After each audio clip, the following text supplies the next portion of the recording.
Hey,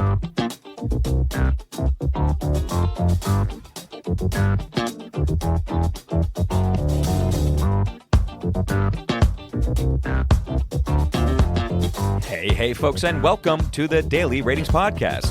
It's a show where each week we're going to be sitting down with Vincent Daly to get his thoughts on the latest movies he's been watching, both older films and new releases. And don't worry, there's no spoilers. Vince will give a brief review of the movie, share some thoughts, and of course, then rate the film. The daily ratings are always fair, honest, and most importantly, they're consistent. On today's show, Vince will be rating and reviewing. We have from Alfred Hitchcock in 1954, Rear Window. We are then getting to the battle ring, folks, because we are combating this week. From 95, Mortal Kombat by Paul W.S. Anderson. We then have from 97, Mortal Kombat Annihilation by John R. Leonetti. And then finally, now in theaters, newly released, Mortal Kombat II by Simon McQuaid. So, let's get Vincent Daly in the room, hear what he has to say. Stay tuned and enjoy the show.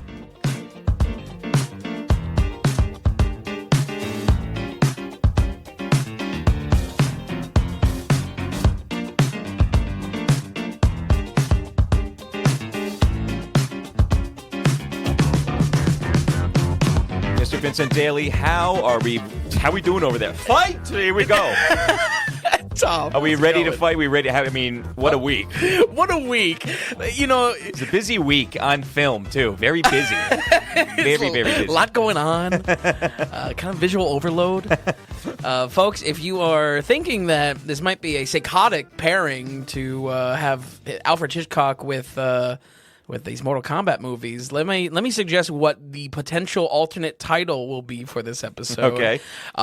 Mortal Window Rear Combat. I love it. How about this? Mortal Window Rear Combat Annihilation. I mean, that just sounds like a hit right there. I think it's important to note also, Rear Window, 100 on Metacritic. Oh, yeah, like a really good Rotten movie. Tomatoes. I mean, truly. Mortal Kombat Annihilation, arguably maybe the worst movie ever made. You know, yeah. It's spitting in the face of Hitchcock. Yeah, this is definitely I've talked about this before, like big variances between like scores and movies. I would say and so. Movie yes. quality. This might take the cake. It's Mortal Kombat heavy. I'm Yes. trying to figure out how I want to label the episode, to be honest about it.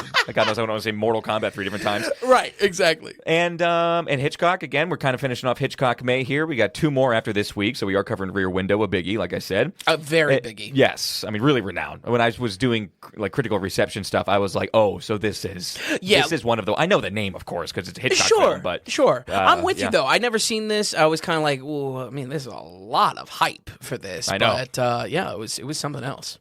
And then other than that, I don't know. It's just you were excited about these old Mortal Kombat's. I was so excited. My boys at Sherwin-Williams. Also, I told them they brought up the new Mortal Kombat, and they were like, "Have you ever seen the originals?" And I was like, "We're covering them." He's like, "Both of them." We're like, "They're great." Kind of, I think they seem a little bit as delicious garbage. A little bit. Okay, I hear all 95 is better than Annihilation and 97. Oh yes, So, a very very easy statement to make. The quality between these two. So it's in the table water, or it's in the is that it right? The table water? It's in the air. No, it's in the what is it? The water table. It's in the water table. In Oh my the water god, table. brains fried. The 90s water table. So I'm excited to hear about them. I did not really watch the old two. I did watch 45 minutes of Mortal Kombat from 2021. You and I were convinced on our own podcast that it was we covered it on the podcast. Oh, right. Not at all. Not at all. So we did tease that, but folks, just so you know, before Vin and I really launched the podcast, we were doing kind of tests. Yep. These were back, we call it the closet days. Yeah. I don't know if I like that. I like the proto A episodes. 4x4 closet that I decked out, and we were like, this is too, we're good friends. This is It is a little too tight. It's a little too tight. And we were convinced that we published the episode. Yeah, because some of those were just such a blur of like just trying to figure out mics and just like the format as well. Hasn't changed, by the way, since that proto episode. When you got something good. So anyway, that's what we got here. I watched 45 minutes of that. I watched Rear Window, and of course, together we got together and saw a very late showing of Mortal Kombat Dos. Yes. Well, enjoyable. I haven't seen a late showing in a while because usually when I'm watching movies in the theater, I'm like, I'm knocking it out Sunday morning or something like that. Yeah, you know what yeah. I mean? It was kind of nice watching it with, a night crowd, this bloody rated R flick. Yeah, when you don't have much to do the next day or something like that. Yeah. Now, I don't want to take credit for it. Maybe it's just the podcast, but I feel like I've turned you on to the early showing movie theater experience. I mean, give me 11 a.m. and now it's like, hey, is there anything at 10:15? Absolutely. I just like the aspect of also like the day's not shot if it's like a bad movie. You know what I mean? I kind of get it right, done. you get out and you have the day ahead of you. Yeah, absolutely. I'm I've always been a morning guy. That's the way to do it. Bathrooms aren't an absolute horror show yet. Everything's fresh. That's a very good point. Yeah. This is it. I don't know about fresh. Things I think about. You know me with bathrooms, with my small bladder, it's on the mind. For a top tip, a two shoes top tip, actually. Whoa, new segment. If you stay at like a national park campsite, okay, it's very typical for the bathrooms to get cleaned around 7 a.m. Oh. And so people are still getting up. People are still maybe still groggy, whatever like that. There's usually a rush on the bathrooms come around 8. Mm-hmm. So if you get in at around 7:30ish, 7:40, you're probably going to be one of the first ones to use that perfectly clean bathroom. Wow. If you got a busy campsite going on, and there's a visitor center at the kind of the base or the entrance of the thing, the camp, whatever. The thing? They get cleaned around the same time, and no one's going to the visitor center yet because it's not open, but the bathrooms typically are open. Wow. Used that a couple months ago I really had it down. You had it down to a science. When people say pick a good mate, they don't ask these kinds of questions, online, These are the things you have to know, though. Anyway. These are the two-shoe tips. So 7 o'clock at the national parks, at the 10:15, 11 o'clock showing at your local AMC. This information is equivalent. These two things are equal. 10:15. Apologies to Alfred Hitchcock. Yeah. Now he's sandwiched in between Mortal Kombat and the two shoes tips. Can I figure something? I think I figured something else out too. Okay. So Campari. I like Campari. Sure, the yeah. alcoholic aperitif. Yeah, definitely acquired taste. I think that if you Why are we going to alcohol? because I'm drinking. Oh, right. I think I should be drinking. I mixed it with Coca-Cola. Oh, that's probably delicious. I think that's what Moxie is. Whoa, yeah, because Moxie's got like a funky bitterness. That bitterness, that herbalness. I haven't had I had bought a Moxie probably 2 years ago. Wow. And then before that was like probably 8 years. Yeah. I think I crashed. You still come across a few, believe it or Oh, not. it's a thing. Yeah. It's a thing. Yeah. That's all I have. Honestly, that's all the most I have to give on this episode. It's going to be autopilot for the rest of the I'm episode. just, shooting my shot now, my friend. Any opening notes over there? I mean, no. Well, you are save going to us? have to give more to give. Your favorite Mortal Kombat character, Johnny Cage. Yes. Everyone's favorite. I mean, Tom, I'm not kidding you. There's probably like 80 plus Mortal Kombat characters. Johnny Cage might be like the very last at the He's the bottom. butt of he's the joke character. Yeah. If I had to choose like anyone to play, Johnny Cage would probably be last. Okay, but you understand, I have no attachment to Johnny Cage. It is all about Carl Urban. It's all about Carl Urban. Stemming from my love for the character Éomer in Lord of the Rings. Right? Yeah, it's true. 25 years ago. Right, it's true. It's not even necessarily like Carl Urban in The Boys or, the more notable are Judge Dredd or, you know what I mean? Yes. the more notable 2010s one. No, it's just him and... Wait, it's Two Towers and Return of the King? Correct. Yeah. That's right. I did watch the first season of The Boys. Loved it. And his character, I thought he was great for that role. You're gonna get me started on something. I don't want to say it. We'll just say the first season is good. I don't want to hear about I don't want to hear about season 3 or 4. Right, and I didn't watch season 1. So. Oh, you did? Oh, you know what I'm talking about. Okay, so you jumped to the last season then, right? That came out? I don't know what psychotic bend came over me, but I watched the last season. Well, no, that's not fair. I watched 2 episodes of the last season of The Boys. Could not stand it. Yeah. I watched 2 episodes of the last season of Euphoria. Could not stand it. I feel like both of those shows. Thing. I know. Yeah, that's dumber than what I do, which is just watch the first season and judge the entire series based on the first. That is dumber than what I. That's good. I think that's good. Well, between you and me, we almost have a complete series. It sounds like. yeah. We get the bookends. Yeah. Like I said, I don't know what came over me. I don't know what came over me. Very silly. Very silly, very, very stupid. Also, just like shot myself in the foot on both of these shows. You know what I mean? Yeah. I really can't go back. No, you can't go back. You don't have time to go back anyway. Yeah. I mean, can you believe we used to do 5 films a week? And we were staunch on 5 films a week for like 2 years? Can you believe we haven't started the episode yet? Any notes? Or we jump into it? What do we got I here? said it. Mortal window rear combat. Yeah, we said it. Yeah, that was good. It's fine. It's all right. It's mostly absurd. 1954, Vin.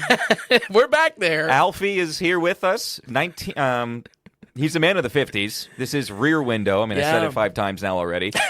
This is what we're covering. Why don't you just get into it? We'll kind of take it back and forth. I'm curious to see your initial thoughts because I have no idea where you land on this because I think this is almost an either-or for Vin Daly. The entire time I was watching it, I was thinking of you the entire time. Really? What is Vin thinking of this? So anyway, jump us back to this film. Why kind of save it for this last, one of the last few that we're covering of his, and jump into the story. Yeah. Well, for this second Hitchcock slot this month, folks, we are covering what many believe is a perfect film from him. Once again, we find a specific gimmick to the idea of the film, shooting almost entirely from one-room POV style, looking out a window at a courtyard, the titular Rear Window. But unlike our film last week, the reception of this movie received an almost immediate praise, like a huge amount of praise. Nominated for 4 Oscars, and again, out of the gate, not like a kind of a stewing, not like marinating over time, was really considered in the running for Hitchcock's best period. I find that really interesting because, like we talked about last week, there was a pushback so much against, wow, I am... Alfred Hitchcock? No. Jimmy Stewart? Last week's movie. Rope. Rope. The pushback to Rope for its tone, for the approach it took, I found that pretty interesting. Here, it's just like he gets all his flowers right away. Okay. And still in the running for one of his best. Rear Window is a paranoid mystery thriller that gives into the intoxicating desire of viewing life from the outside looking in. On a sweltering New York summer day, Jimmy Stewart is stuck in place with a broken leg for 6 weeks with little else to do than peep on his neighbors. His window, looking inward at an apartment courtyard, everyone's day-to-day lives is on display for his entertainment. He should have been just watching Jackie Gleason or I Love Lucy. I mean, I really had to look up like what was TV in 1954, and I think those are 2 great choices, honestly. Other than just like being a peeping Tom, basically. Right. He did have a TV in his room, I think, too. Really? I think. That's unreal. His current partner is Grace Kelly. She is posh, she's thoughtful, and seriously a perfect 10 out of 10, yet Jimmy is disinterested for every reason he should be. Every ounce of class she brings to his life, he sees in conflict with the demands of his photojournalist career. But for a man that sees life through a lens, his fascination quickly becomes obsession that he pulls Grace and anyone that visits into. With the bickering Mr. and Mrs. Lars providing plenty of suspicious behavior to pile up, the story wrestles with the question, is it ethical to view someone's life through a binocular, like a bug under a glass, or does our curiosity bring out the worst in expecting evil? I would say, the natural curiosity anyone has to peer into other lives, the voyeurism aspect, is exactly what Hitchcock wants to examine with this. That kind of desire for tea, for drama, for reality showness to it. Over the course of this study, we've seen how his projects are always concerned with the audience first, and perhaps the single thing that makes him the king of thrillers is this focus on the viewer's desires. That audience-first focus is something that we'll talk about in 2 weeks' time when we finally cover Psycho. One of the major pushes Hitchcock did was, of course, have the poster for the film demand a prompt start time. You're there at the beginning. You're not walking into a movie, as was the culture of movie theaters back in the day. You yes, just it was. Slot in, and maybe you stick around for it to loop around, but that's about it. So Scorsese said that they would, like when he was kids, when they were kids, sneak sneak in at the intermission, watch the second half first, and then go back and watch the first half. Yeah, exactly. And it's almost we've covered things before Psycho came out, which is 1960. Yeah. It's kind of impossible to think about like movies that way. It really is. Yeah, it's really weird. But Hitchcock's focus, I feel like, on audience expectation and audience experiences, I feel like what really drives home so much of what was great about Rear Window and these like heavy hitters that we're covering this month. It's also where the cinematography becomes such a standout for me. Yes. Because not only was this point of view format something original for 1954, it genuinely is a perfect way to communicate the story. Unlike our one-take focus from last week with Rope, the movement of the camera is often fixed, scanning over apartment windows, searching for little stories to reveal themselves. I think the most brilliant decision, however, is to present these moments silently, as an audience member might do in their own lives, piecing together the mundane into mystery. This really was just like, wow, such a great... I mean, there's ambience, there's like city noise as he's scanning this over his, but it really was a POV shot in the best way possible, because not only are we, as an audience member, doing what Jimmy Stewart is doing, kind of searching for the mystery, but it really looked great. This was kind of the opposite of what I said with Rope, where like I kind of wanted more out of the cinematography. Here was just like this was just like such the perfect amount. I think that no matter if you like the contents of the film at all, honestly, no matter what, the way it's shot and the way he flows through this, it is a joy to watch, regardless of content. He crushes it here. He really nails it out. He nails it out of the park, just because you feel how technically impressive it is, and for so long, and how many times it goes, and the different storylines that we are now able to follow throughout the film. Yep. And we don't even need Jimmy Stewart kind of dubbing what's going on. Yeah. It was just technically unbelievable to watch. Absolutely. Like a really a confident film. You know, it's confident in what it's trying to achieve, and it achieves that so well. Yeah. You know?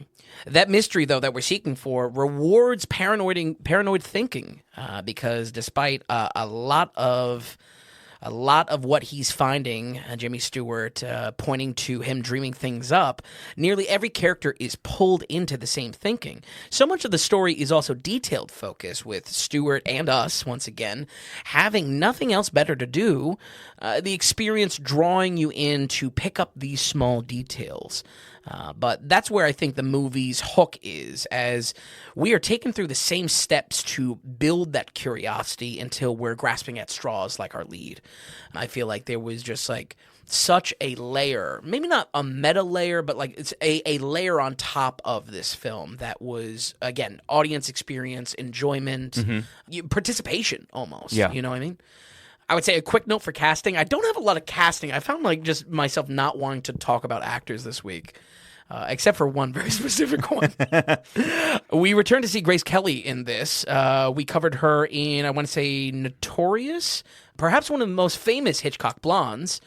I bring her up just because, again, she was like so gorgeous and so flawless, and this character was like, my God, like what an absolute dream. And then the fact that Jimmy Stewart is turning her away was not so much as a thank you, like only added to my beef, like our kind of our simmering boil, our rolling boil with Jimmy Stewart of just like. But I thought he was really good in this, admittedly. Okay. I did think he was good. I kind of could have gone without Jimmy on this one. Oh, really? Okay. Yeah, where I was loving everything else about the movie, he was just, he's just Jimmy Stewart. So he is that thing. Yeah. And it maybe is the Matt Damon effect, where all I can see is Matt Damon. All I really see is Jimmy Stewart. And yeah, just a good comparison. The age gap, and then his annoyance with Grace Kelly. It's like, come on. I was thinking of you, where you were laughing out loud in the theater watching Horizon, where that young, like 20-year younger girl to Kevin Costner all just wanted to get up and cause friction with the man, and he's just like, oh, come on, I don't have time for this. Like, you literally started laughing. It's like, what, are you kidding me? You're like, are you kidding me? And so, to have you can't muster something up, to have this Jimmy Stewart character treat her the way he was. I know. It did have some, like, come on. She's gorgeous. Bring in someone older at that point, like, as far, or younger Jimmy or Yeah. older Grace? She's like a Saks Fifth Avenue model. She brings like him a Cooks food. Oh, yes. fine dine. It's like Yes. lobster thermidor. It's like Yeah. some 50s like classic dish. And it's just like, and he's like, and he doesn't even thank her. It's just And it is just 6 weeks, by the way, he has the cat. I know, I right? mean, he's a huge baby. Yeah, he's a baby. He gets massages every day. Yeah. Like, I mean, come on. Unreal. But yeah, that's about it. All I have to say. I mean, that's maybe poor in the sense of like this is like a movie about acting, but it really I just couldn't get my mind off of just like Grace Kelly was like gorgeous. Do you know that she became a princess? She married like some like I do. King of Monaco or something like that. Very unfortunate death, though, but yes. Yeah. But like crazy, man. I mean, come on. I mean, I know. I'm with you. if someo's going to be a princess, me or her, I get that. I understand she's a princess, Tommy's got some different two shoes on, little slippers. Folks, I could easily understand how anyone, especially a critic, would consider this a perfect film. It's razor sharp in its execution. It executes on that idea with consideration, and it has really next to no fat to cloud that singular focus. But like many films that are inseparable from their creator's vision, Hitchcock's essence is what made this so interesting to me personally. Rear Window recognizes our potentially dark desire to peer into other people's lives, either as a distraction or need for intrigue.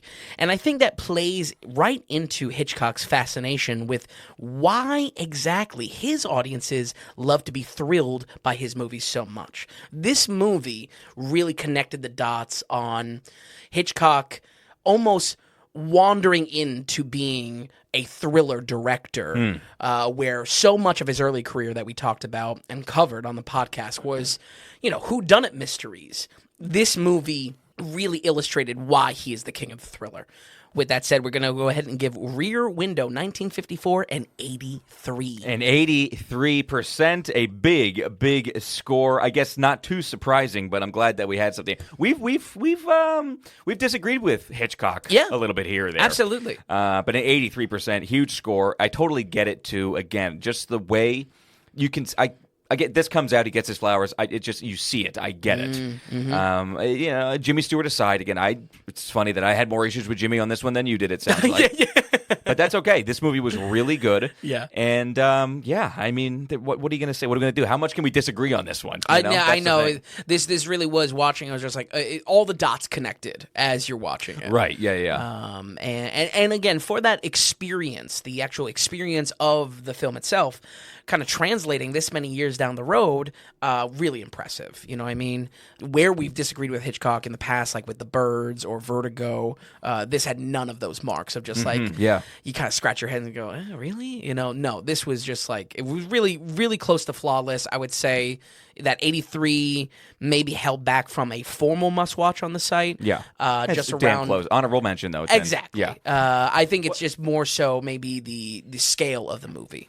Dude does great in small spaces. That's the thing that I didn't realize how good Alfred Hitchcock was. Yeah. Because you and me both. I mean, you look at Vertigo, and you're on some locations. Some people say it's the San Francisco film. For sure. And man, Dial M for Murder. We have Rope from last week, and Rear Window here. It's like, man, these are killer small room. One room films. Yeah, basically. Essentially, which is unbelievable. I mean, I put them in the compilation on the site. Oh, for sure. Because you could get a great film from such a small area, such a small production. It's really well done. He's got a talent, and it just comes across. Mm-hmm. I had an idea for another compilation on the site. Okay. With having this, I was what do I call it here? Guy who sees and tries to solve something. A little wordy. Maybe we can workshop that. So, but like the guy who just like catches something. Is the guy and then the rest of the movie is them trying to figure it out. So Rear Window. Okay. Blowout. Oh yeah. Okay, actually sticking with the palm, but Body Double. Sure. Yep. Which is very Rear Window-y, and The Conversation. Yep. Oh yes, absolutely. Right? I think there's something there. I could have sworn there's more. That's all I have. I like to have at least 8 to have it on a compilation. But this is a thing. Yeah. Guy or girl sees or hears something, has to find out what's up. Has to find out what's up. Maybe Curiosity Killed the Cat. Yeah, there you go. I mean, absolutely. Yeah. Love it. Okay. 83% for Rear Window. We will be back with Alfie next week. 2 more, like I said, folks, 2 more to go. Then we're done. And then we have a pretty good list on the site of Alfred Hitchcock, which is very exciting. No, I was even looking through some of it. I was just like, these are all the movies I've ever wanted to watch from him. I mean, I'm sure there's maybe some that has slipped through the cracks. Do you know his overall count? I think it's 57. Holy shit. Okay. Yeah, and realistically, all said and done, we're going to have maybe 16, 17. So. Oh, okay. Now, some of those are very early before he even hits the States. Exactly. And that's also what we've commented on so much with those pre-code type of movies where it's like, man, they were making 3 a year. You're right. This is a machine. Okay. You know? Mm-hmm. So. Okay. I don't know. Do you have to bridge this? Let's get into the ring. It's Mortal Kombat 1995. I don't know. To go from Alfred Hitchcock to this.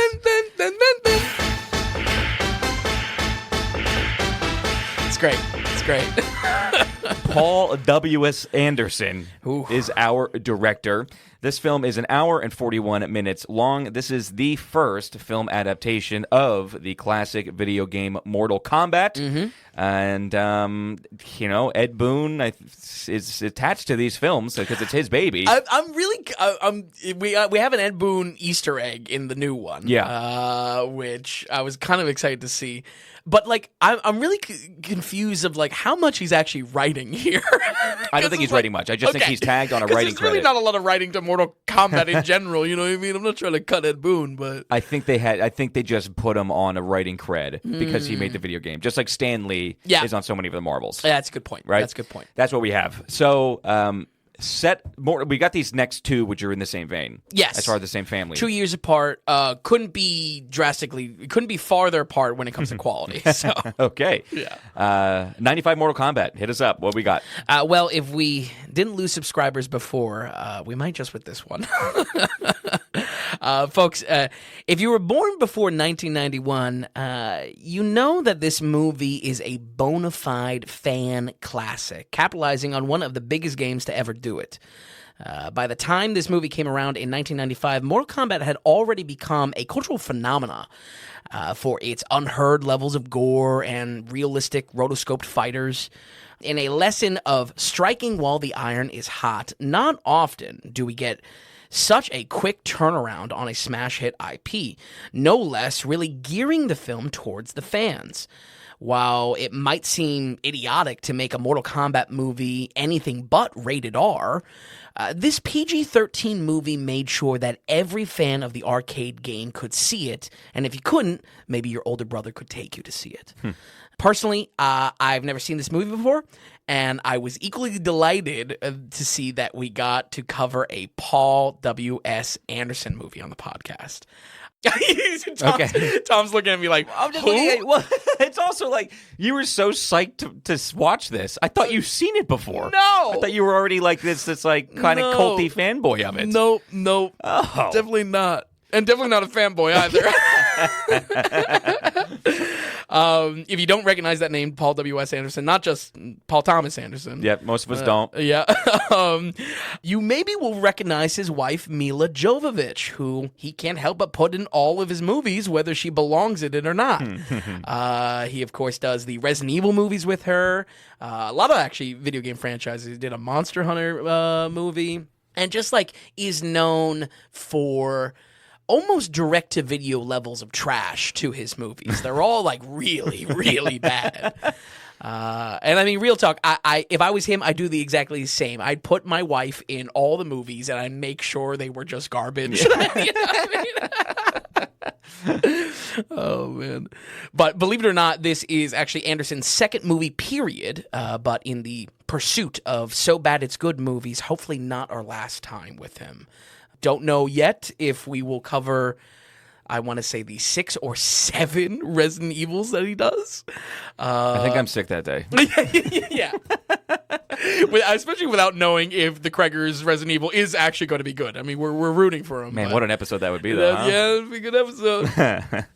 Again, hopefully not the last of Paul W.S. Anderson. Right from the get-go, just like you hear a man screaming over that beautiful New Line Cinema logo. Mortal Kombat is the fantasy martial arts blockbuster that blew every teen's mind on release.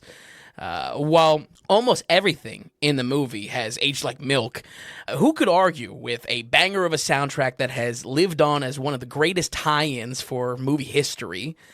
As far as the story goes, long ago, two realms were at war with each other until a deal was struck, creating a lethal tournament held once a generation to determine who is the greatest. The host of this tournament is the cartoonishly evil Shang Tsung, a dark sorcerer that has provoked one of Earthrealm's new fighters, Liu Kang, by killing his brother in his never-ending thirst for souls.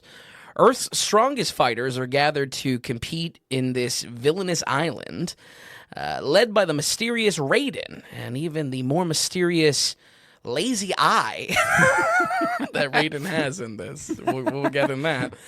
Uncertainty swirls around the fates of our heroes, except one fact. If you enter into Mortal Kombat, only one combatant leaves alive. I gotta say again, wow, what a soundtrack. Yep. Between this and Annihilation, you are treated to some of the finest mid-90s techno ever lasered into a CD-ROM. Lasered with a Z. Like, this music is not f***ing around. If there was ever a test to see if a movie could be held up by its soundtrack alone, this was it. This was the test for me. And I'm someone that, like, really loves soundtracks more than the movie sometimes. Yeah, so it was a challenge to like kind of almost like look at this movie and say like, oh wow. no, I need to almost separate the soundtrack. It was a test. You could say my might was tested with this. But listen, folks, I don't know what you want me to say. This movie was horrible. This movie was so bad. Most of the movie feels like a 50-50 mix of two things. One, Bruce Lee's Enter the Dragon, especially for this like Kung Fu Island set piece. Definitely as well, even like some characters. Liu Kang is absolutely a Bruce Lee type figure. And does his screams as he kicks someone in slow motion and whatnot. So a lot of that is in the DNA of this, I feel like, of W.S. Anderson, in filmmaking wise. And believe it or not, the second piece of this is a good bit of Power Rangers. And you can feel that in them trying to make these fights PG-13. Totally makes sense. Yeah. This can be summed up as slow-mo dives and slow-mo screams, in a nutshell. You see this all over the place. You see this in the action not connecting much at all, and instead focusing on shots and reaction shots of people flying backwards, something that the second movie will really just go nuts with. This odd resemblance to Mighty Morphin Power Rangers as well dips in over to set design and CGI. Specifically, the CGI they use for Reptile, and even Scorpion's kunai in this, which transforms into some kind of snake lizard thing, really resembles the CGI that you get from the Power Rangers movie, which came out the same year in 1995.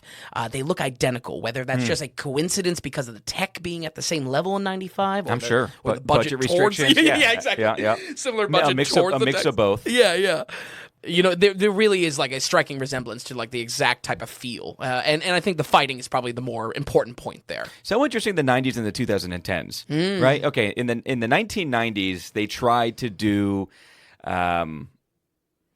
they tried to do Mortal Kombat. Like you said, we do have a Power Rangers film. We have what did we cover not too long ago? Fantastic Four. They tried to do that in the 90s. Yeah. And we've done other of these 90s really bad films. I guess you can put it's the year 2000, but you can put it in there. The one with, it's so bad it's good. Dungeons and Dragons. Yes, Dungeons and Jeremy Dragons. Irons, yep. But in the 90s, what crushed is great filmmaking, good dramas, lower budget stuff. That's what we remember the decade for. And we just swapped completely. In we got to the 2010s, and then this is the crap that's selling tickets, right? Blockbuster focus, CGI focus. Absolutely, yeah. But even back then, when this came out, it did have that not B movie cheapness. It was. Was it loved, or was it loved because we love Mortal Kombat and like, how cool is this? Yes, I think it's that, and it's also probably a big moment for video game adaptations as well. Yeah, okay, we have the '90s Super Mario, which everyone's like, this isn't Super Mario at all, Right? And I agree, just to be clear. But this was like, even though it's very much in so bad it's good territory, like it's just like the first time that you see some authenticity in like a video game movie. Okay, I'm you know cool what with I mean? that. Connective Tissue, take it to 2004's Doom with Carl Urban and The Rock, where it was the first time in film that you were in a first-person shooter. When that happened, true. People were freaking out, me included, that was the thing that happened. Absolutely. POV shot, Hitchcock. Yeah. I got you right back. Got boomerang it right back. Okay, it's a game now. It's like...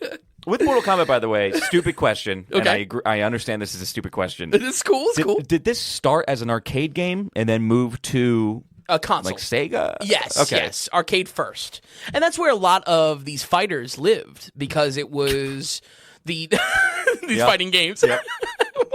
No, I'm just because it was just a matter of having the fight stick. That was not something that was like part of like right. an NES controller, but it was also multiple fighting setups. Yes, so you can be on the arcade. Okay, gotcha. So. I don't know. Just circling back on this comparison. Yeah, to... sorry. No. Circling back on this comparison to, again, equally Enter the Dragon and Mighty Morphin Power Rangers. It's not really a favorable comparison that I'm making, to be honest. I'm definitely, I kind of somewhat like all of these movies that I'm talking about, but I'll have to wait to tear apart my childhood classic, the Power Rangers movie, for a later episode. Yep, maybe a birthday episode for me. Okay. Every week's your birthday, Finn. I got no control. It's not like 3 Mortal Kombat films. I can't say it's my birthday anymore. I think my birthday's over. Casting-wise, I would like to say there's a few highlights, but just mostly really derailed by one specific actor and kind of derailed the whole movie for me. On the good end, Shang Tsung's actor is honestly just like perfectly hammy, deliciously hammy villain performance. Carrie Hiroyuki Tagawa. Yeah, nice. I didn't have the courage for it. That's good. I love that he loves to point at his enemies in the most evil way possible in this. It's so great. He seriously does this in like half the scenes he's in. He's always just like, you, like, I will eat your soul. It's great. I also think Robin Chow, who plays Liu Kang in this, in actually both movies, is probably taking the role more seriously than anyone in the entire production, director included. But, dude... who they casted for Raiden is unacceptable. It takes the best character of Mortal Kombat. Raiden, very important character. Very in Mortal important Kombat, character. And I would say the coolest. I mean, obviously Scorpion, Sub-Zero, yada yada. Raiden's the coolest. And made him the worst. Christopher Lambert is mainly known for the Highlander franchise. Maybe something we'll return to. I don't know if we're still getting that Highlander sequel that's been floating around in the ether. Yeah, we might. Who knows? Yeah, who knows? But, I should say something with an equally diehard fan base as well. We want to talk about, losing subscribers over something. When we cover Highlander, that's going to be a nightmare.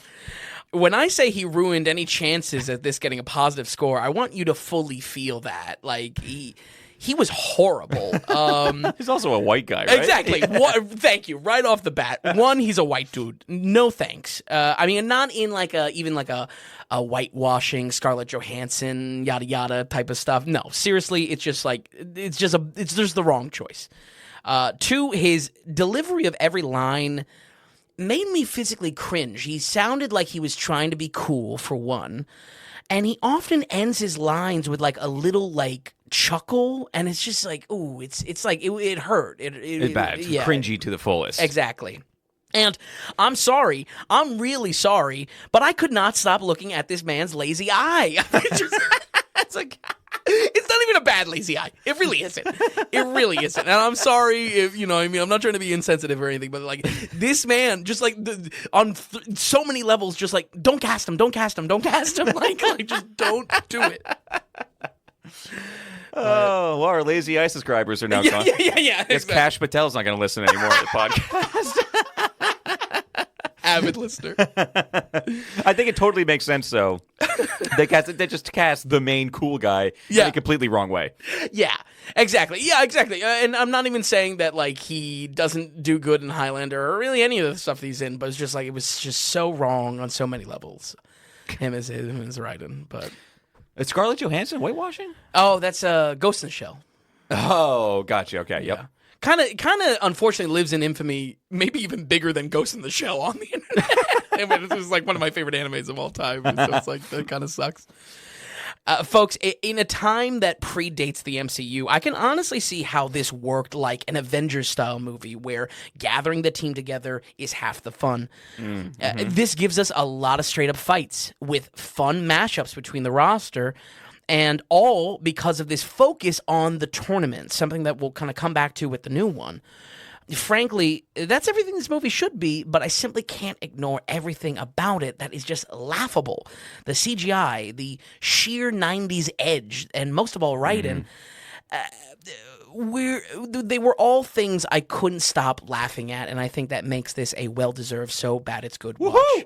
We're going to go ahead and give Mortal Kombat 1995 a 40 and a spig. A 40% and a spig, which we haven't had in a while. We haven't had it in a while. I'm super excited to tag, get that label going again. Yeah, it's true. Also, 40% better than what I thought it was going to be. Really? Yeah, I mean, I didn't really have any thoughts, but this is a bad movie. Yes. But I think there is, I don't know. I mean, there's some character to it. Exactly. 40 is definitely not good. I'm not going to try to defend it like it's a good score, or that mega fans of this are going to be happy with it. But I do think there was something that it wasn't worse than a 40. Okay, that's totally fair, and is so bad it's good. Fantastic. Yeah. We should know, by the way, all these Mortal Kombats, they're under the umbrella of Warner, so they're on HBO. They're sitting there on HBO Max. Oh, good call. For all interested parties. The 2021 Mortal Kombat's on there too. Yeah. Okay, so let's jump in 2 years ahead here. 1997 again, PG-13, just an hour and a half long. Mortal Kombat: Annihilation, and we're back with some of the same characters, legitimately.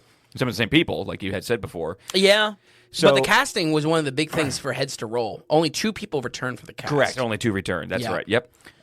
We'll get into it. Annihilation. Why are we even back? And what do we get? What do we get now that we're back? That's a great question. That's a really great question. I would say, like most things pre-2010s, if the first one was even remotely good, the sequel was sure to be awful. Right. And that's what we get with this. A whopping 11% on Metacritic, 4% on Rotten Tomatoes, and even the most favorable place of movie internet, a 3.6 on IMDb. Oh, you think they're the most? Oh, yeah. I think Tomatoes is. Really? I think with IMDb, you really live between like 6.3 and maybe like 8.1. That's true. where a large percentage of. That's why I really like. Well, I like our range. I like, filling out the low ends and things like that. That's true. But, okay, all right, anyway. But, I mean, with these Notoriously scores... Bad. Yeah, notoriously bad. Also, Papa was in for a treat. Let's just say you're going to be smiling. Let's just say you're going to get some chuckles squeezed out of you on this one. I have not had the treat of watching something this bad in a very long time. Ooh. It really was a treat. I mean, I enjoyed the hell out of watching this movie. Excellent. Excellent. We have a much less exciting director this time around because he was reluctant to direct at all. John R. Leonetti is primarily a cinematographer. This being the first time he's directing, period. I believe he was kind of like talked into this. But by no means the end to his garbage career, unfortunately. Eventually, Leonetti latches onto projects like Annabelle and Wish Upon from Blumhouse, and I mean, those names should really, spark what kind of quality we're working with. Or here. spark nothing, which is to say, that's why we don't know who John R. Leonetti is. Yeah, for real. Mortal Kombat Annihilation is the fighting sequel that seems to get nothing right. It's also designed to... It's a lot more manipulative. It's designed to show off more of the fighting roster and game features than ever, as the 4th entry of the game series came out in unison with this release. Specifically, we see this in the animality feature, which was like, instead of fatality, you turn into... I'm just trying to explain this to you. You're good. I'm in. Instead of a fatality, you turn into an animal and you kill him as an animal. That's a big feature of this, and you can see that there's a kind of some manipulation of just like, all right, this is now marketing for the game, essentially. Okay, gotcha. Right off the bat of the last movie, we have Shao Kahn showing up with a new gang of Outworld fighters to directly quote the movie. I thought our victory closed those portals. What closes can open again. What does that even mean? and that's really that's opening 5 minutes. So, character says, "What does that even mean?" I think it's Sonya Blade that says it. Kitana's mother, Sidel, and Khan's father pull the strings on this invasion, and fighting out of the tournament means no rules. Pretty much just how this movie was made. This threat is real enough to see Raiden giving up his powers and sporting a new 90s redesign even, all in order to stop the realms from fusing together. Now listen, folks, I watched this movie in the context of my understanding that it was some direct-to-video type of trash, but this was in fact released in theaters. Yes, it was. Got a November release slot. Yeah, right. Like prime, I don't know if they were gunning for Oscars or what. The reason why I thought this without kind of fact-checking at first was primarily because this was truly god-awful. This was wow bad. Consistently my jaw was on the floor because of just it was staggering how bad as a film. It was failing as just being a film in general. And even just coming off of watching the first one 2 years earlier, not a lot, it was wait, how did they not maybe even understand their own thing, their own appeal? The line delivery, really odd ADR lines, the shoddiest wire foo you've ever seen. The wire rigging is wild in this. Horrible camera and editing tricks. So much of this I would expect of a late 90s direct-to-video sequel. Something like we commented on when we covered The Crow a while back. That The Crow, really awesome first movie, 4 sequels that are all just direct-to-video garbage. Sure. But for real, this sunk into the depths of what we've explored on the podcast period, and mostly because it fails on just a fundamental level. It fails on a filmmaking level. I love this. We don't get it. We don't cover enough of these. Yeah. We don't. We don't flesh out the lows like we used to. Well, this is really low. I can't wait to hear this score. I can't wait. Yeah. Might have to watch this film. No joke, I'm actually glad you brought up the HBO Max thing because it is an easy watch. It is a super easy watch. Would this be fun getting the boys together doing a drinking game? Yeah, absolutely. Yeah, okay. Absolutely. Word. Honestly, and the 95 one, too. The 95 one, you probably have a better time, then you black out by the time you get to Annihilation. Okay. But, folks, there are so many things in this movie I cannot begin to describe how bad they are. I just kind of started time-stamping a few because I lost track. Okay. I'll go through these rapid fire. 10 minutes in, we get these earth vent rolling balls that become a tie-in roller coaster scene.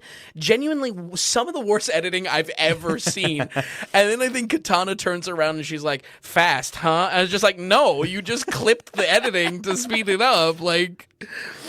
16 minutes in, Sub-Zero has the worst wire rig that has him floating across the frame. It's wire rigging, wire foo, it's an acquired taste. You know what I mean? If you're not into Crouching Tiger, Hidden Dragon, if you're not into Hero, and it might not be for you. I get it. It kind of can look silly. This was objectively bad. 26 minutes in, we get one of many repeated animations showing a tattoo morphing into this mosquito dragon thing that then screams at at the audience. Just god awful, and they repeat it so many times. It's so bad. 48 minutes in, Raiden is introduced to the gang after he has this transformation, and it was just painful to watch everyone's acting. I mean, it was I was eyes pinned open, mouth on the floor. What is happening?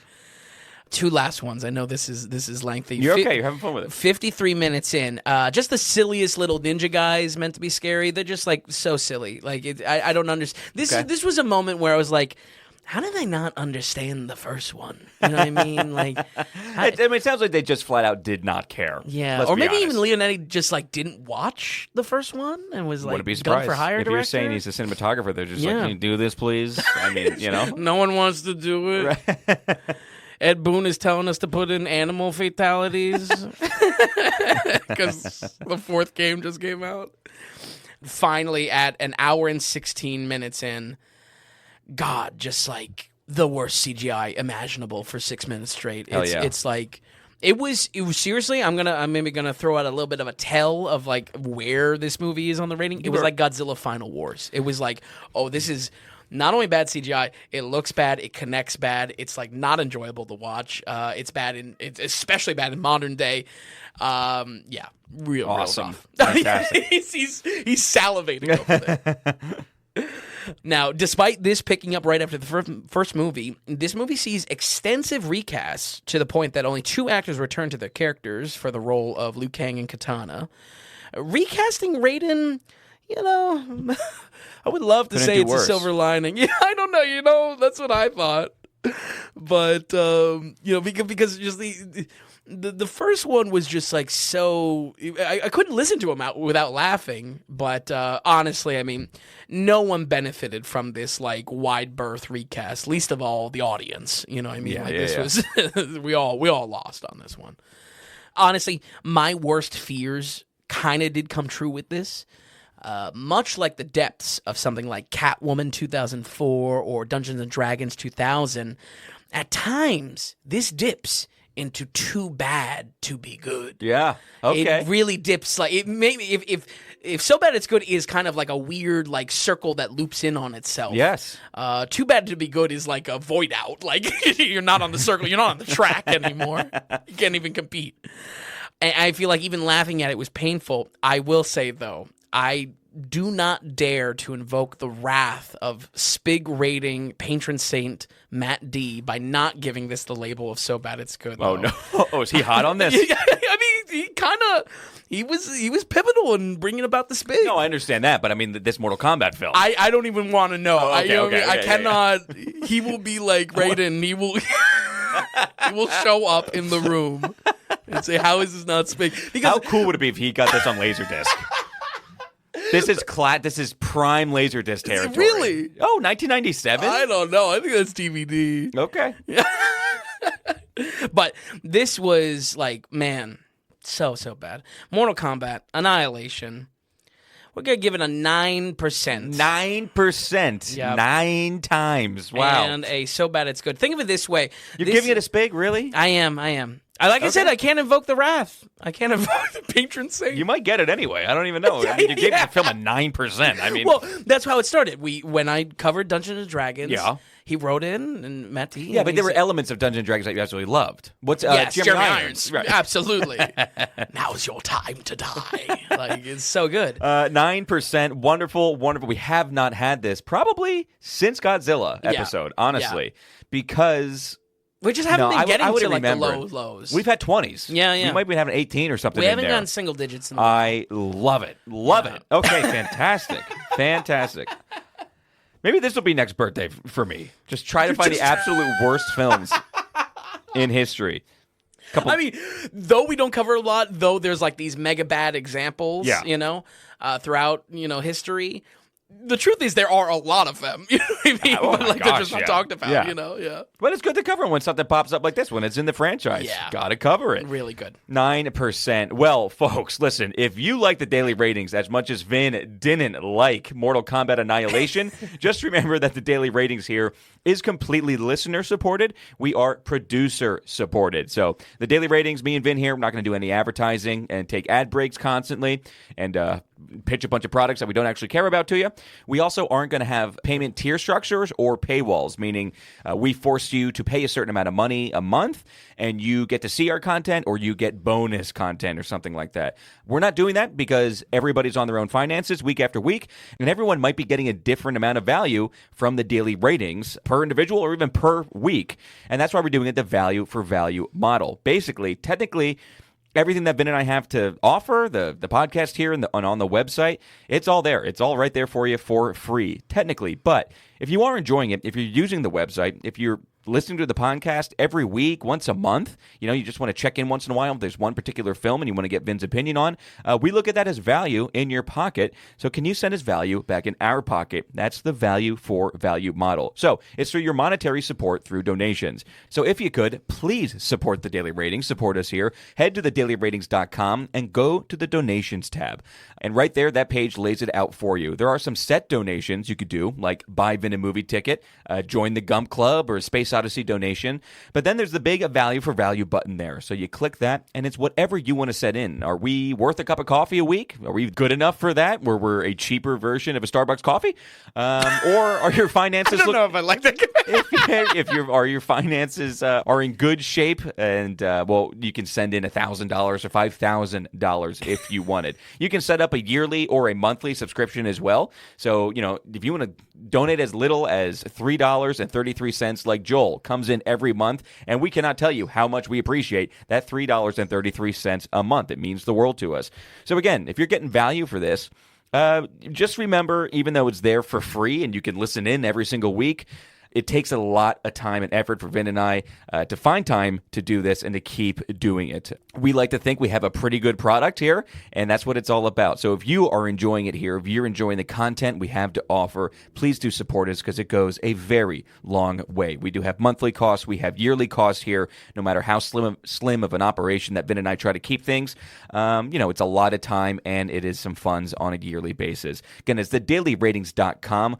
Please donate in. Please become a producer, because that's the whole thing. When you do financially support a project in Hollywood, you become a producer of the project, and that's how we're doing it here. So anyone who does donate in, we do consider a producer. And with that donation, please send in a producer note.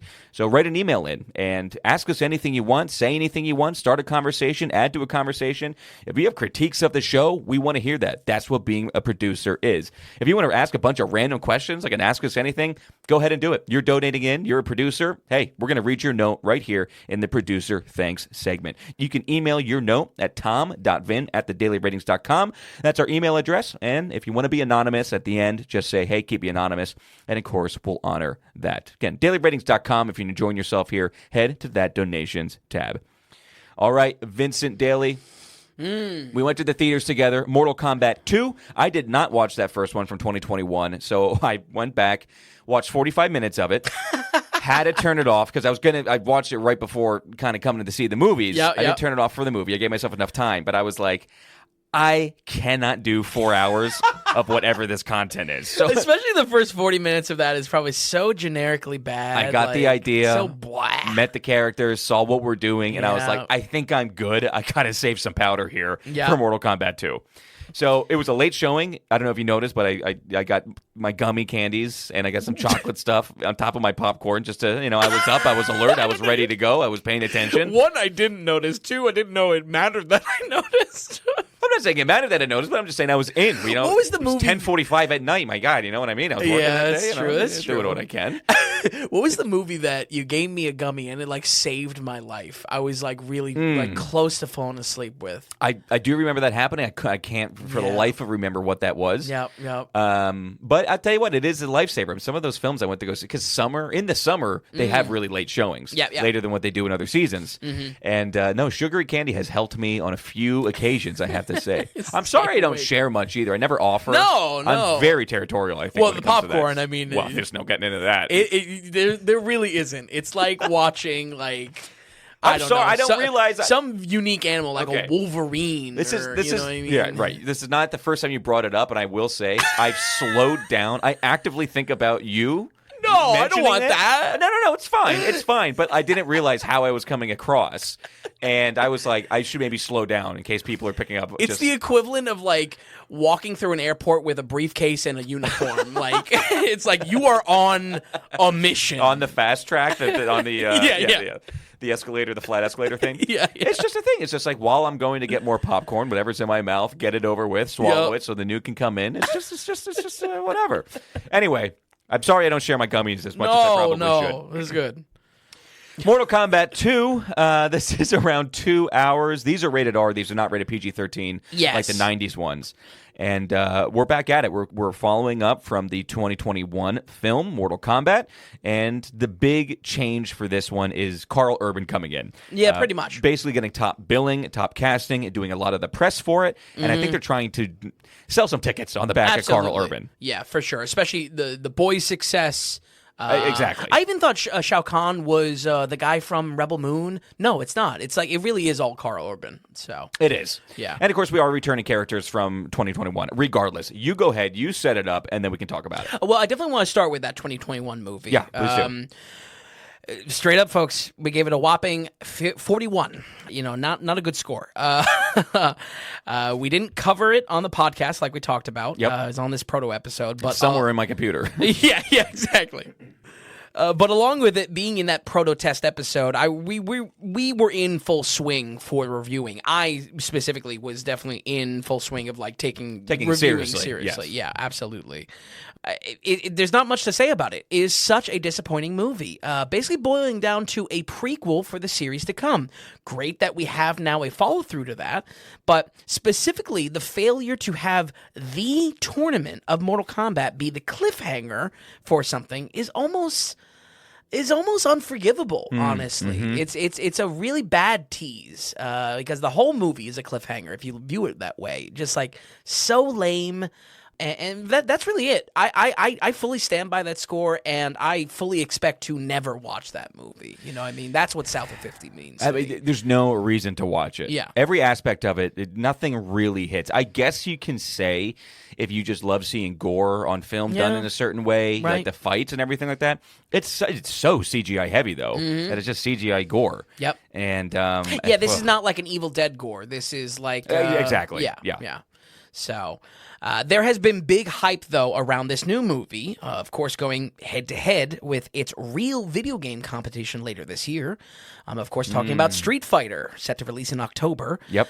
And while it's cool that we are getting both of these in the same year, that Street Fighter movie looks like a mess, to be honest. It looks, I don't know. I don't know if it's just like everyone doing their own thing on the press tour on a very big cast. Like no one's been coached. No one's been prepped.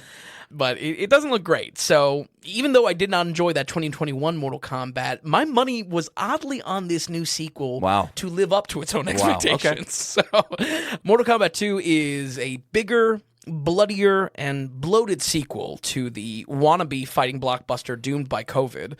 Of course, named after one of the most famous games in the series. Everyone loves Mortal Kombat 2, and it's really in the Hall of Fame of fighting games, which sadly this really didn't live up to. What year did that come out? I want to say 93, maybe 94? Ish, something like that? Okay. Yeah.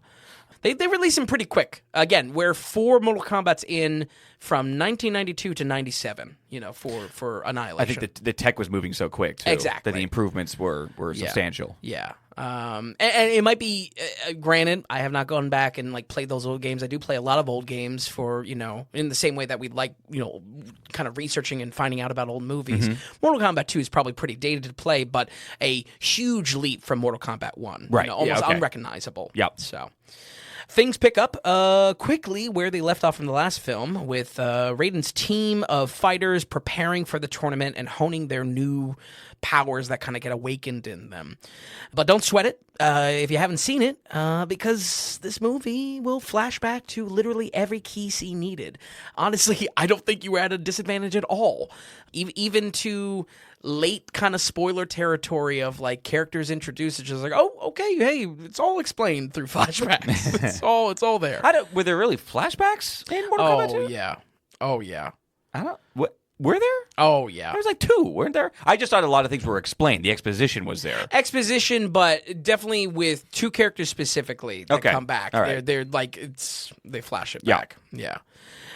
Introduced as our big bad guy once again is Shao Kahn, the barbaric ruler of Outworld that seized control of the realm by force. While taking the throne, a young Princess Katana is adopted by him, hoping to enact revenge one day for her father dying in Mortal Kombat. Jumping forward to present day, and despite Khan's forces ready to pull out every trick in the book, they seek an immortal amulet powered by an infinite source of energy. It's a real two keys scenario, if you ask me. Raiden, fearing the worst and needing his last champion, pulls in the action movie star Johnny Cage to round out the fifth slot, who is utterly clueless to the gravity of the situation. But reality is about to set in for everyone when they set their eyes on a floating 5v5 scoreboard in the sky, which can only mean one thing: Mortal Kombat has begun. I know we're on opposite ends of this floating 5v5. I just found it, like, so ridiculous, so stupid. And like, you're telling me there's not enough stakes communicated by characters dying, everything talked about with Mortal Kombat, blood, guts, that we need this, like, scoreboard in the sky? I don't think it's to help audiences along. I think to me it felt like a test screening, like, what's going on? How many people have won and lost? Okay, like, I didn't quite take that. I mean, I understand how that maybe is a play in it. I just thought, just like, hey, how do we bring some more of the video game onto the screen? Let's actually have the score counter, like a life counter. Yes, I mean, that's all I took it as. I suppose. I don't see anything in this film offensive because it's such garbage. The entire thing is such garbage. You know it's blockbuster garbage too. Oh yeah, it's just this. You commented on it already, like the CGI and like just like how much that runs the show of this movie. Yeah, you know what I mean. It's good writing doesn't matter anymore. Yeah. There are a few fights, but I think even the fighting is secondary to a lot of the CGI stuff. Oh my God, it's a CGI mess. Absolutely. Yeah. This movie had one of the weaker openings I've seen in a while, which unfortunately, really flat. Like there could have been a fart in the room. You know what I mean? Like, when the title card comes on, it's just what? It really was. It was just like, are you sure? Are you sure? Unfortunately, this really does continue with a self-serious tone, a self-serious fantasy tone for the entire Katana section, just really falling flat. This revenge plot being the outworld half of the story isn't bad on paper. I was really like sitting down to think about like the beats of the story and what Katana does, but it just felt like empty and weightless, and a shame, because I feel like it was one of the more kind of like by the books things. It was trying to tell like a fantasy story, but it really empty and weightless. On the Earthrealm side of things, it's not much better, as you are sandwiched between, one, fights being replaced with exposition straight up, and two, most of the comedy beats of the movie kind of falling on characters like Johnny Cage and a few others. It's also where the movie has just zero confidence that you watch the first. Surrounding the experience is a thick fat in the form of flashbacks that go on well into the movie because the roster of characters is so massive. I think that is a little bit of a backhand compliment, but kind of a compliment nonetheless. Like, there's a huge roster of characters here. Right, let's get them in. Yeah. Right. And I don't think in a manipulative way like Mortal Kombat Annihilation. This wasn't to sell games. This was to do it right by the fans. I think, it's just a second one. Let's just add to it. Yeah. And also let's set up a third film. Yeah. No, I mean, you're so right. It's the second one. Let's eliminate no one and put in like 3 different ways to resurrect old people. It's like ridiculous. Now, the best argument making a case for these two movies, the 2021 one and now this, is the R rating, as anything less kind of betrays what the games are really about, those fatalities. Yes. The sequel definitely amped things up in this regards, with fights as well as having a lot of just stylish choreography that would make the games proud.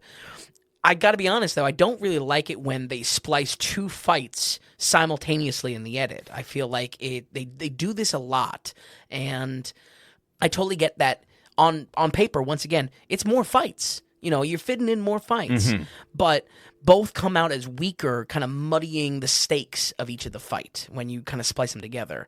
It also, I feel like it's an excuse for not fleshing out that choreography to make it like really high intensity, a la The Raid or really anything.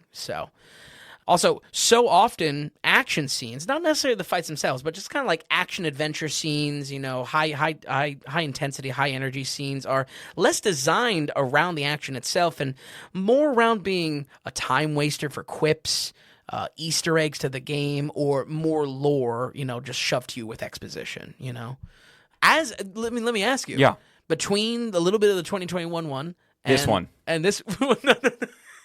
Okay, go ahead. I'm going to say, you don't really know Mortal Kombat. Do you? What do you think of the world of Mortal Kombat? Outworld versus Earth, Sure, the concept is fine. It's just like it's so poorly done. Most of the acting sucks. The writing sucks. The visuals suck. So am I supposed to get excited about it? No. Is the concept of the idea cool? Yes, it is. That's as much as I can give you.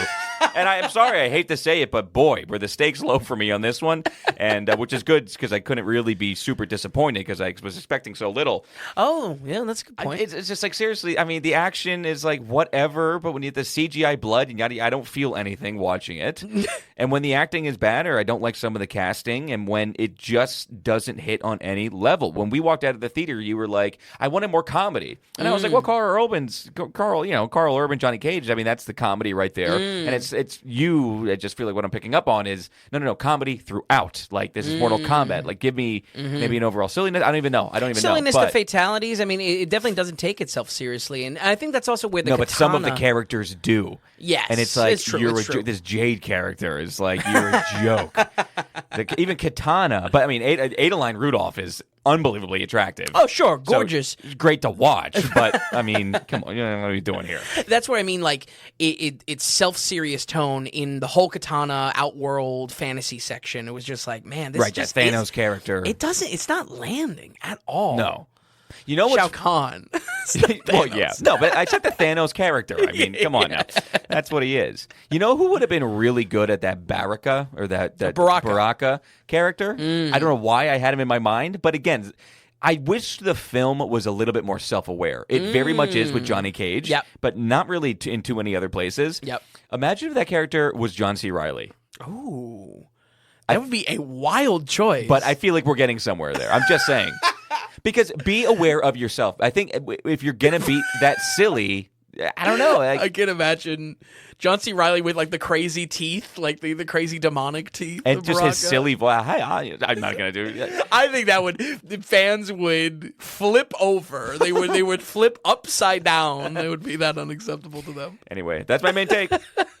I'll just, you know what? I'm just going to end on this for myself here then. You want to talk about Carl Urban? And then you take it. Yes. All right, yeah, let's talk about Carl Urban. If we can jump. The only thing I want to say, this movie is not saved. This movie never is dancing on the edge of a knife between, it kind of works, it doesn't, it's dancing, it's slipping off that balance beam.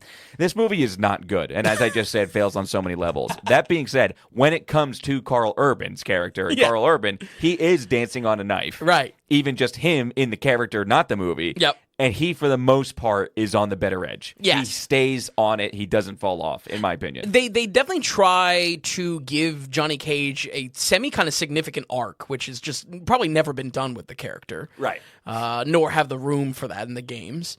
And yeah, there was some nice moments with Carl Urban. I mean, like kind of genuinely interesting or funny things. He has this like spoof movie intro that we're introduced with. Actually, part of the press I think was pretty sharp with this. They actually went on Letterboxd and they made all of his fake movies within the game. Very good. Yeah, pretty smart. My favorite part of this movie was the spoof movie intro that we get, thrown into for Johnny Cage. They also added fake 3D elements to, the hypothetical movie that we're watching. I was just like, that's a nice touch. That's there's some care put in there. It is. Now, even that could have even been funnier. Yeah. Like everything's failing. That's what I'm saying. Not every scene with him is great. Right. But he was something I could attach my life raft to. Right. Well, for 2 hours. Yeah, maybe not saving this in that it is saved to be a good movie, Absolutely but it's saving not. it from sinking further, Right, he's saving the character. Your favorite, Johnny Cage. Folks, I originally had the idea of bringing some copy of Mortal Kombat, one of like the 12 games, and forcing Tom to play Johnny Cage. So it's for a different podcast. Yeah, that's for the gaming.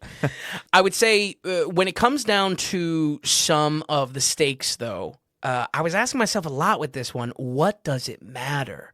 There is such exactly right. clear plot armor to characters. The issue I have with these movies is that the lethality despite that rated R rating, feels on rails. It's the same issue way back when we covered Suicide Squad. Unless you're going to burn through some of your cast members, what's the point of adapting this idea? I get it. This is a big cast that is all eager to return and all get a paycheck, and I'm not trying to get actors out of work, but maybe the nature is to even go lower with your actors and really bump up that lethality, bump up those fatalities. The movie already establishes a lot of rules around resurrecting characters. Like, seriously, there are so many ways to cheat death that are established in this. There's like 3 methods that come to mind, and that's like crazy. Like, there's entirely different schools of magic for resurrecting established in this. So, I mean, I was asking myself, why not go hog wild with it? Why not go hog wild with, like, killing literally everyone but one, like the games? You know, why are they trying any of these emotional plot beats around death when we've been established that death is nothing in this? Yeah. You know? You're not wrong, Vin. Yeah. Mm-hmm. So, I mean, that's just kind of more like my personal beef with, like, just the concept. And that really goes to the 2021 movie as well, especially seeing, you know, again, how much is is established in this for methods to bring people back. Folks, everything that was wrong with the first movie might not be an issue here, but I do think that in the moments it tries to be serious or tell a story, it becomes pretty clear what's the problem. To quote the genius programmer and creator of Doom, John Carmack, story in a game is like story in a porno. Now, that isn't always how games are made today, but you can bet your ass it was sure how they were made in the 90s. We're going to go ahead and give Mortal Kombat 2 a 42. A 42? Really? Yeah. That's a Johnny Cage. That's what that is. That's Carl Urban. That's a Carl Urban bump. That's the urban bump right there. Of 1% for 42%. I'm not giving it a 2 shoes. Okay, fair. Doesn't deserve it. Fair. We got it. Maybe that's your next birthday. It's all Carl Urban movies. Wow. Okay, Vin. Excellent. I'm glad we saw it together. Glad, you know, got to keep the franchise on the site, I guess. Yeah. But not even like a tie. That's funny. Very cheeky. 42%. Well, I mean, it boiled down to the fact of just like this is kind of not that far off from the last movie. You know what I mean? Right. Where it matters, where my issues are with kind of like the lethality of it, the fighting, the CGI. You know, it's all kind of there. So. But yeah, we'll see. We'll see if Street Fighter shakes out. I've always had better hopes for this Street Fighter. Yeah. We got that. We got an awful '90s version of that as well. Yeah, we do. Yeah. And I was a Street Fighter 2 guy. So. Oh, nice. You know, early day PS3. That's what you and I early friendship. Oh no, days. I think that's 3. That's what I meant. Street Fighter 3. Street Fighter 3 on PS3. Absolutely. Maybe I could be wrong. I don't know. Listen, we got to wait a second. Oh, never mind. Okay.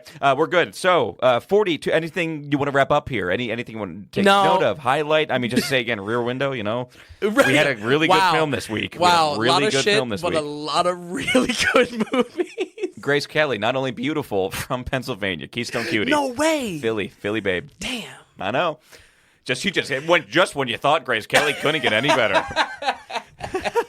Just when you thought there couldn't be another Keystone Cutie. The Philly princess. Oh, man. But anyway, so maybe they got moved to Hollywood to Pennsylvania. They're trying, by the way. Television's having a huge moment. Oh, really? In Philly. Interesting. Like 3 major TV productions being filmed in Philly. Wow. And they're actually working on getting. Anyway, that's another podcast. I keep tabs on it though, for sure. Philly, That's good. Pennsylvania's trying to make a push. That's good. Okay. Anything for next week, Vin? Next week, we have a weird one. We're definitely going to be doing another Hitchcock. I believe we will be doing North by Northwest. Yeah. Again, something I've never seen. Get the runway out, folks. Yeah. That's going to take some time. Yeah, there's a huge, reputation around this film. Most excited Hitchcock of all of this Hitchcock Is North by that Northwest. we've covered in the past 3 years Really? is this film next week. Really? For me. Oh, yeah. Okay. I've been waiting for this one. Awesome. As far as new movies in the theater, I'm going to try for that Wizard of the Kremlin. It's limited release, but the big release is Obsession, which... You excited? Again, I am. It's like Hokum, where like I can't tell if the hype online is fabricated or real. because people are like, "Oh, this is the best movie in 2 decades," or best horror movie in 2 decades. And it's just like, those are big statements. Yeah, are you sure? like, I'm not even saying you're wrong, but like, oh man. But that's the week next week. Okay, excellent. I'm excited for it. I mean, North by Northwest is just alone. It's going to be big. I really hope. That's the backbone for the week. I hope we like that film. Yeah. Okay, Vin, thank you so much for watching all these this week. Thanks for stopping by with the reviews this evening. Folks at home, I'll run it down one more time. We've got Rear Window with an 83%, Mortal Kombat from 95 with a 40%, and a So Bad It's Good, Mortal Kombat Annihilation with a 9%, but a So Bad It's Good, and Mortal Kombat 2 with a 42%. So basically, Mortal Kombat 95, 40, Mortal Kombat 2021, 41. Mortal Kombat 2, 40. Okay. 42. Very cheeky. Very good. Mortal Kombat 2 with a 42%. Folks, I'll be back here on Tuesday for the news show. We'll have Vincent Daly back here next Thursday, as always, right here on the Daily Ratings Podcast.